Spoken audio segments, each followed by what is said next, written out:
आजकल हम बहुत सारे किस्से सुन रहे हैं, देख रहे हैं।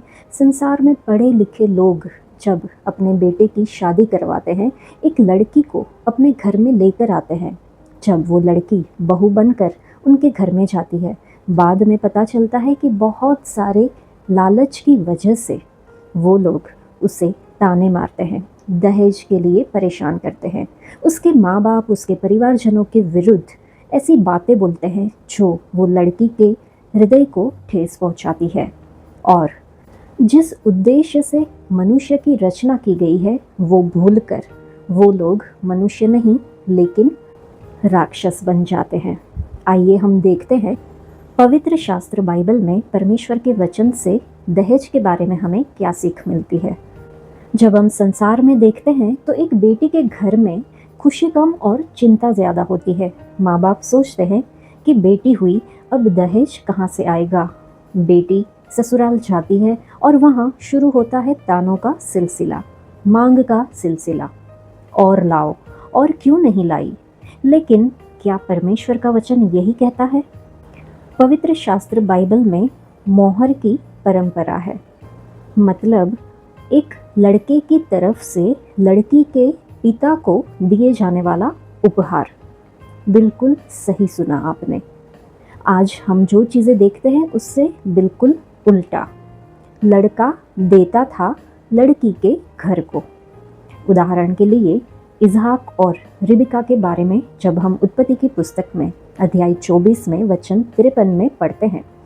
अब्राहम का सेवक एलियाजर जब रेबिका के लिए आया तो उसने क्या किया? वचन में लिखा है, तब उस दास ने चांदी और सोने के गहने और वस्त्र निकाल कर रिबिका को दिए और उसके भाई और माता को भी बहुमूल्य वस्तुएं दी। लड़के की तरफ से गहने, वस्त्र और बहुमूल्य वस्तुएं लड़की के घर वालों को। दूसरा उदाहरण उत्पत्ति की पुस्तक में ही अध्याय 29 में वचन 18 से 20 में हम देखते हैं याकूब और राहेल के बारे में। याकूब के पास पैसे नहीं थे तो उसने कहा कि मैं राहेल के लिए तेरे यहाँ 7 साल काम करूँगा। 7 साल मेहनत, ये था उसका मोहर। और बाइबल बताती है कि वे 7 साल उसे कुछ दिनों जैसे लगे क्योंकि वह राहेल से प्रेम करता था। तीसरा उदाहरण पहले शमूएल की पुस्तक अध्याय 18 में हम देखते हैं। राजा शाऊल ने कहा दाऊद को दहेज में पैसे नहीं, दुश्मनों को हराना होगा, और दाऊद ने वह किया भी। तो निष्कर्ष ये है कि पवित्र शास्त्र में हमेशा लड़के का परिवार देता था लड़की के परिवार को। बेटी बोझ नहीं, सम्मान थी। असली दहेज कौन देता है? अब तक हमने देखा कि बाइबल में लड़के की तरफ से उपहार दिए जाते थे, लेकिन अब एक ज़रूरी सवाल कि क्या यह सिर्फ पुरानी परंपरा थी या इसके पीछे परमेश्वर की कोई सोच थी? चलिए इसे गहराई से समझते हैं। मोहर का असली मतलब क्या था? यहाँ पे दिया गया जो हिब्रू शब्द है उसका मतलब है विवाह उपहार या फिर सम्मान की कीमत। ये कोई खरीद फरोख्त नहीं थी, ये कोई सौदा नहीं था, ये था स्वीकृति का प्रमाण। तो इसका संदेश ये था कि मैं जानता हूँ कि तुमने इस बेटी को प्रेम से पाला, उसने तुम्हारे घर में योगदान दिया, अब मैं उसे अपने घर ले जा रहा हूँ, इसलिए ये उपहार तुम्हारे लिए। ये था आदर, कृतज्ञता और जिम्मेदारी का ऐलान। निर्गमन की पुस्तक अध्याय 22 में हम देखते हैं परमेश्वर की व्यवस्था कि यदि कोई पुरुष किसी कुंवारी को फुसलाए और उसके साथ सो जाए तो वह उसका मोहर देकर उससे विवाह करे। तो ध्यान दीजिए, परमेश्वर कह रहे हैं मोहर दो, यानी लड़के की तरफ से दो। परमेश्वर की व्यवस्था में कहीं नहीं लिखा कि लड़की के घर से कुछ लाओ, कहीं नहीं लिखा कि गाड़ी लेकर आओ, जमीन लेकर आओ, पैसे लेकर आओ। ये व्यवस्था उल्टी थी आज के दहेज से।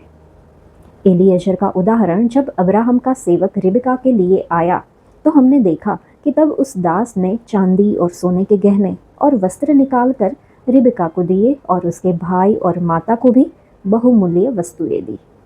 चांदी के गहने, सोने के गहने और वस्त्र रिबिका को, और बहुमूल्य वस्तुएं रिबिका के भाई और उसकी माता को, यानी लड़की को भी मिला और लड़की के घर वालों को भी मिला।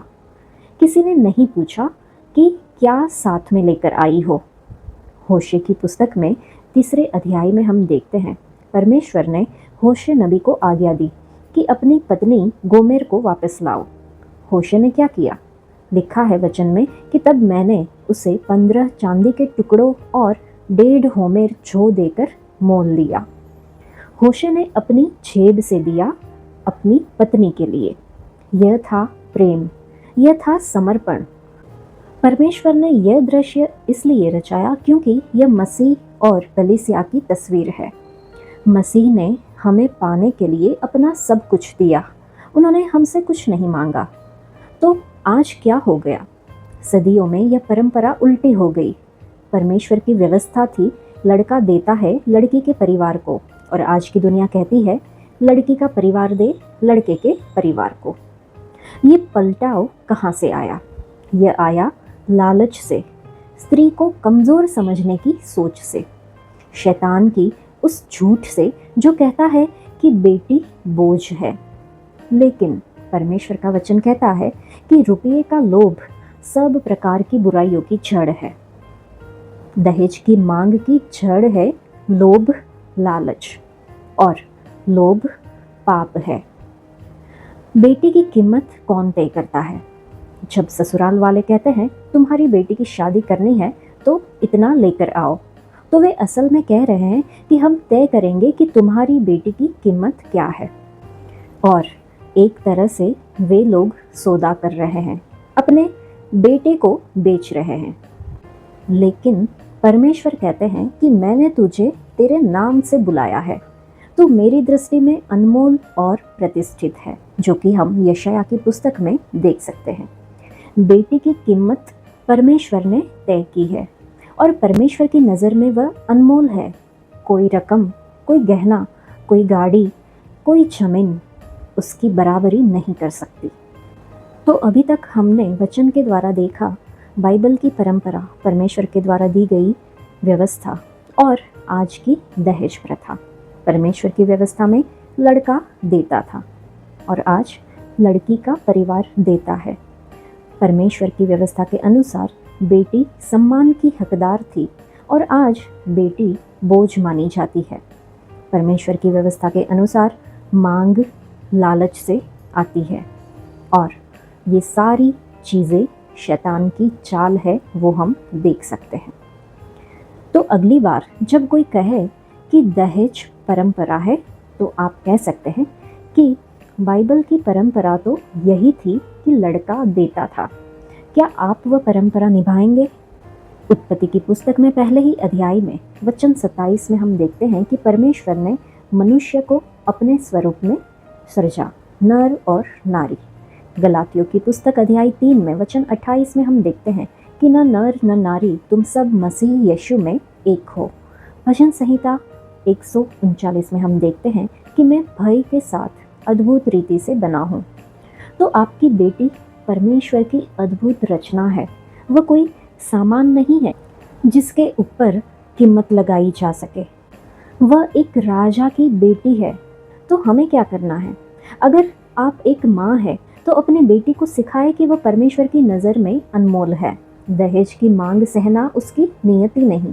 अगर आप एक बहू है जो पीड़ित है, तो यशायाह की पुस्तक पहले ही अध्याय में लिखा है कि न्याय करना सीखो, पीड़ितों को सहारा दो। परमेश्वर आपकी आवाज़ है, चुप मत रहे।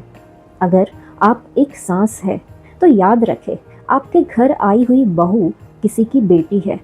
उसके साथ वैसा व्यवहार करें जैसा आप चाहते हैं कि आपकी बेटी के साथ हो।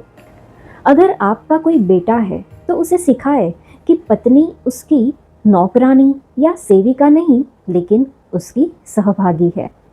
प्रार्थना करें, हे प्रभु, हमारे समाज को ठीक नजरिया दे। हर बेटी को उसकी गरिमा वापस दीजिए। हर घर में आपका प्रेम और न्याय हो। यीशु के नाम में आमीन।